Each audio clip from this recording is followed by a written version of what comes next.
এই যে গত 16 বছর কত হাজার কোটি টাকা যেন পাচার হয়েছে, সম্ভবত 80,000 কোটি টাকা পাচার হয়েছে।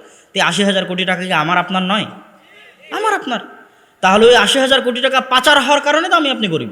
এরকম প্রত্যেক সেক্টরে যে ন্যূন থেকে ন্যূনতম দুর্নীতি হচ্ছে, ওই প্রত্যেকটা দুর্নীতির কারণে আমি আপনি গরিব হচ্ছি। যেখানে ঘুষের লেনদেন হচ্ছে 500 টাকা, ওই 500 টাকার কারণে সারা বাংলাদেশের মানুষ 500 টাকার গরিব হচ্ছে। যেখানে সুদের লেনদেন হচ্ছে কোটি টাকা, ওই কোটি টাকার কারণে সারা বাংলাদেশের মানুষ ওই কোটি টাকার গরিব হচ্ছে। যখন এই লেনদেনটা হবে শতভাগ ন্যায় বিচারের সাথে, সারা পৃথিবীতে সারা দেশে শতভাগ ইনসাফের সাথে, তখন কেউ গরিব থাকবে? থাকবে না। তাহলে গরিব থাকার কারণ আর আমেরিকা আর ইউরোপের উন্নত হওয়ার কারণ ইসলাম না জুলম? জুলম, অন্যায়, অবিচার। তাহলে তারা আজ উন্নত, তাই তাদের দেখে তাদের কপি করে মডারেট পদ্ধতিতে গণতন্ত্রের মাধ্যমে ইসলাম প্রতিষ্ঠা করতে হবে। এটা কি ঠিক? আপনাকে বলি, আপনি আরও পড়েন, আরও পড়েন, আরও পড়েন, পড়ার পর গিয়ে লাস্ট সারমর্ম দেখবেন, রাষ্ট্রে যেন ইসলাম প্রতিষ্ঠা হতে না পারে, এই জন্যই গণতন্ত্র। আমি মনে হয় বুঝাতে পারলাম না। আমি যদি বুঝাতে না পারি এটা আমার ব্যর্থতা। রাষ্ট্রে যেন ইসলাম পরিপূর্ণভাবে শতভাগ ইসলাম রাষ্ট্রে প্রতিষ্ঠা হতে না পারে, এই জন্য গণতন্ত্র। রাষ্ট্রে ইসলাম প্রতিষ্ঠা করার জন্য গণতন্ত্র এটা না। আর আমরা রাষ্ট্রে ইসলাম চাই না এই জন্য গণতন্ত্র অস্বীকার করছি, এটাও নয়। আমরা গণতন্ত্র অস্বীকার করছি কেন? রাষ্ট্রে যেন শতভাগ পূর্ণাঙ্গ ইসলাম প্রতিষ্ঠা না হয়, তার জন্য তৈরি করা হয়েছে কাকে? গণতন্ত্রকে তৈরি করা হয়েছে, সমাজতন্ত্রকে তৈরি করা হয়েছে, ধর্মনিরপেক্ষ মতবাদকে তৈরি করা হয়েছে। এই প্রত্যেকটা মতবাদকে পৃথিবীতে প্রতিষ্ঠা করা হয়েছে যেন রাষ্ট্রে ইসলাম প্রতিষ্ঠিত না হয়। আর এই প্রত্যেকটা মতবাদের মধ্যে দিয়ে যখন আপনি রাষ্ট্রে ইসলাম প্রতিষ্ঠা করতে যাবেন, গত 100 বছরে হয়নি, এই বক্তব্য যদি থাকে তো আগামী 500 বছর পর্যন্ত পরবর্তী প্রজন্ম দেখবে গণতন্ত্র দিয়ে, সমাজতন্ত্র দিয়ে, ধর্মনিরপেক্ষ মতবাদ দিয়ে শতভাগ ইসলাম, পূর্ণাঙ্গ ইসলাম রাষ্ট্রে প্রতিষ্ঠা করা অসম্ভব, সম্ভব নয়, কখনোই হবে না, কোনো দিন হবে না, কোনো কালে হবে না। হলে কি হবে?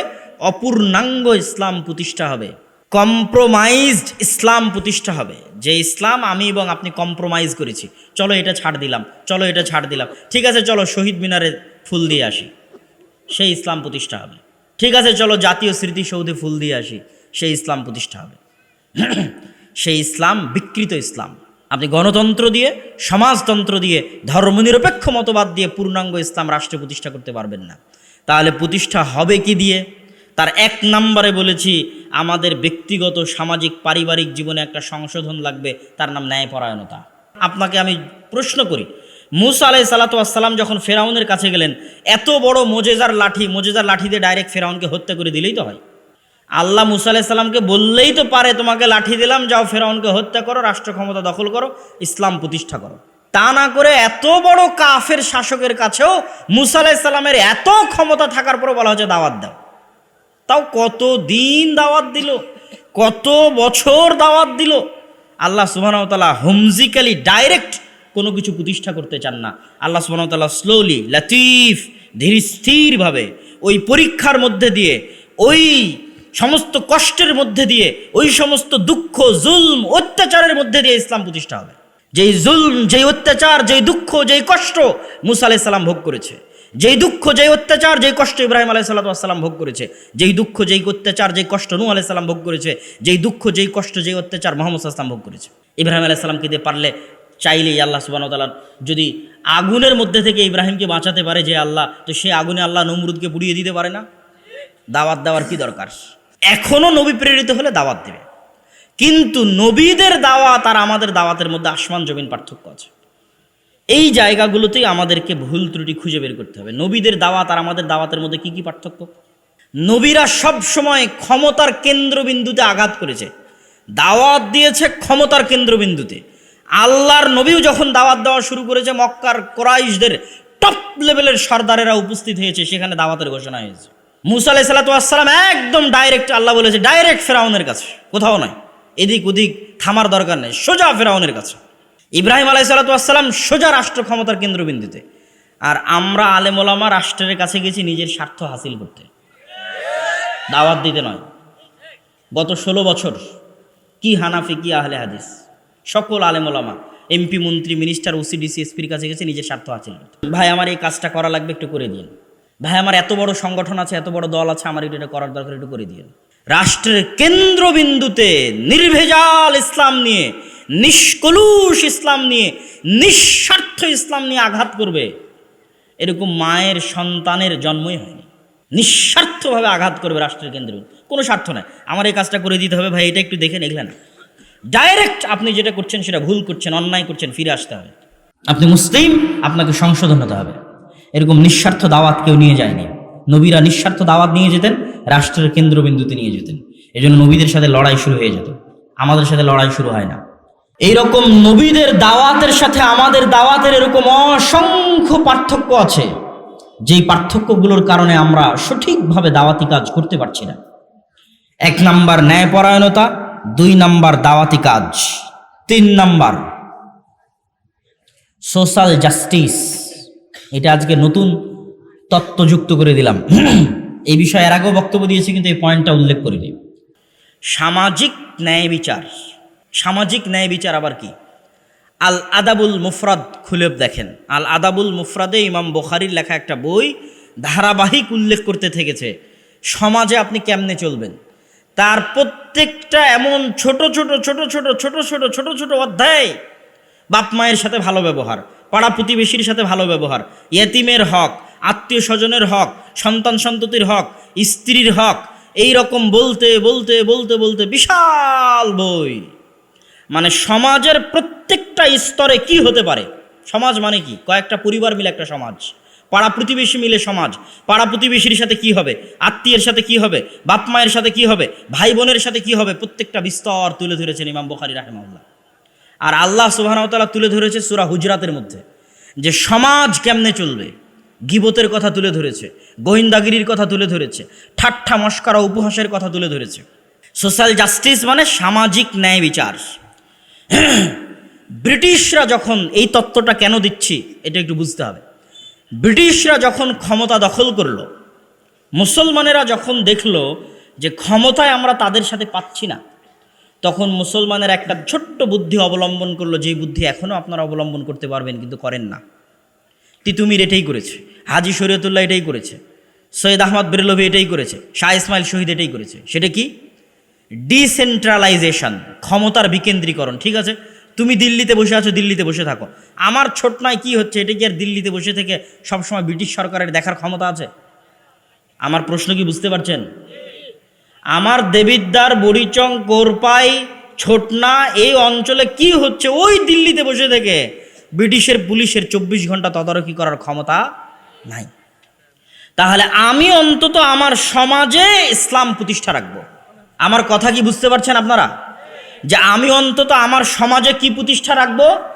একটু কথা বলেন, কি প্রতিষ্ঠা রাখবো? ইসলাম কিভাবে প্রতিষ্ঠা রাখবেন সেটাও বলে দিচ্ছি। সমাজে কিভাবে আপনি ইসলাম প্রতিষ্ঠা রাখবেন।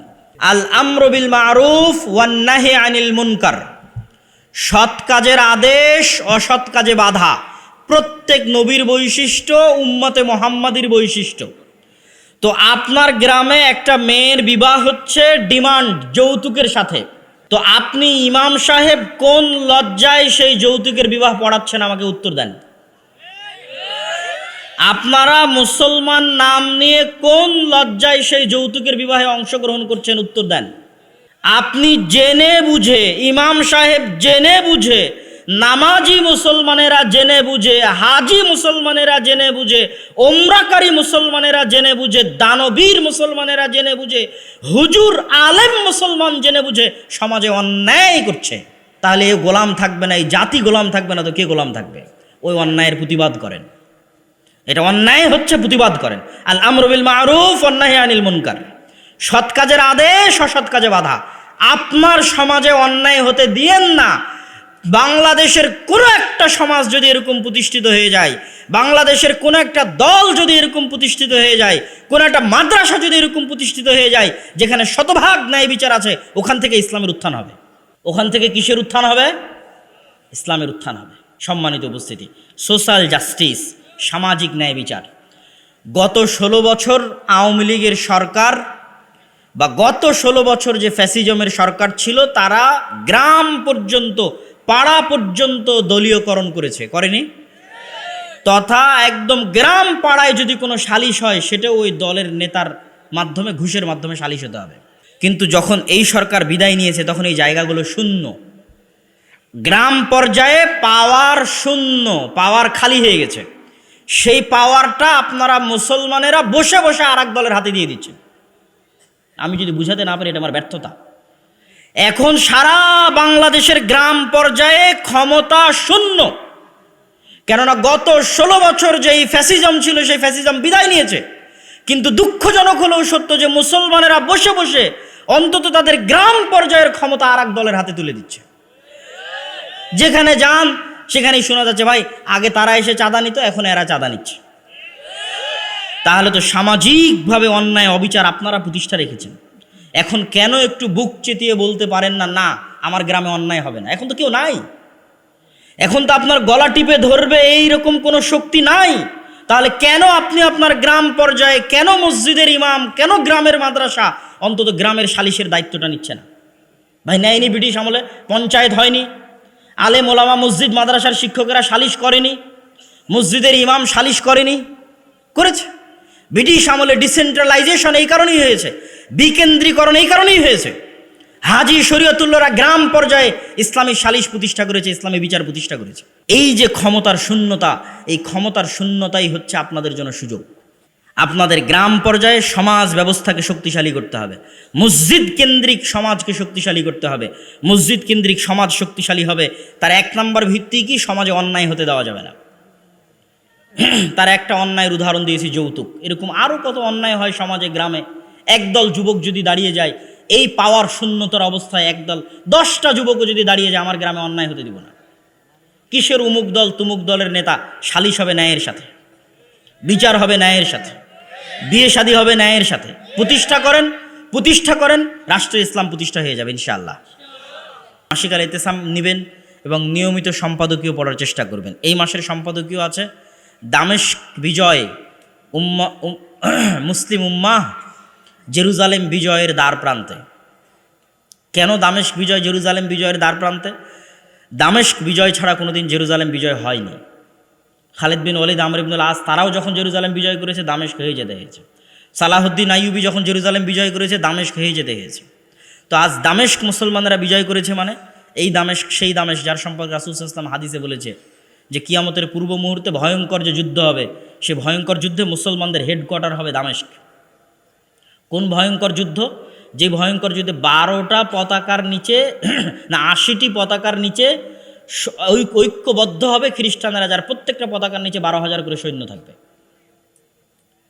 এবং এত ভয়াবহ যুদ্ধ হবে যে একটা বংশে যদি 100 জন মানুষ থাকে তার 99 জনই মরে যাবে, একজন বেঁচে থাকবে। একটা পাখি যদি আকাশে 1 মাস উড়ে লাশ শেষ হবে না। এই ভয়ঙ্কর যুদ্ধ হবে। সম্মানিত উপস্থিতি, সেই দিন মুসলমানদের হেডকোয়ার্টার হবে দামেস্ক। দামেস্ক বিজয় হলে জেরুজালেম বিজয় হয়। তো এই বিষয়ে সম্পাদকীয় পাবেন এই মাসের মাসিক আল ইতিসামে। পাশাপাশি আদ-দাওয়া ইলাল্লাহ, মসজিদ ভিত্তিক মক্তব। যদিও আমাদের সফরগুলো বেশিরভাগ উত্তরবঙ্গে হয়েছে, কেন আমরা উত্তরবঙ্গটা কভার করতে চেয়েছি আগে, রংপুর এবং রাজশাহী বিভাগ। এই জন্য আপনাদের এদিকে সেভাবে সফরেও আসতে পারিনি, আপনাদের মসজিদের মক্তবগুলো উদ্বোধনও করতে পারিনি। তারপরেও সরাসরি মক্তব প্রশিক্ষণে অংশগ্রহণ করার সুযোগ আছে। অফিসে কল দিয়ে আপনাদের মক্তবের শিক্ষককে পাঠিয়ে দিবেন ট্রেনিংয়ে, যাওয়া আসা থাকা খাওয়া সবই ফ্রি। তারা আসবে এবং আপনার সন্তানদেরকে দিন শিখাবে।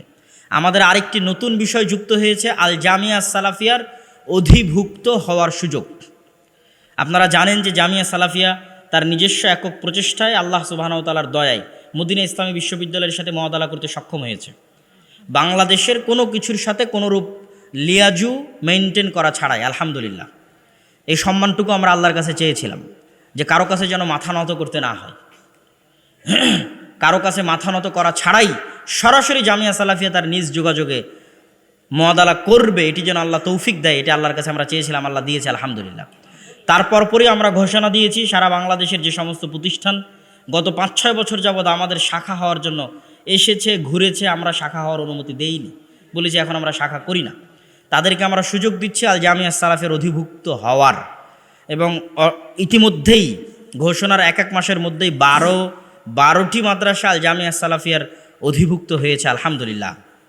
আর এই 12টি মাদ্রাসার শিক্ষকদের ট্রেনিংয়ের ব্যবস্থা আমরা করেছি।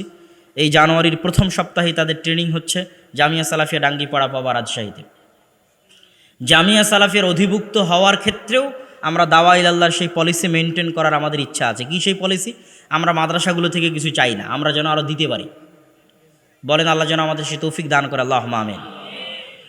বহু বোর্ড আছে, তারা বরং মাদ্রাসা থেকে কিছু চার্জ করে। আমরা যেমন মক্তব এবং মক্তবের শিক্ষকদের থেকে কিছু নেই নিয়ে আরও দিচ্ছি।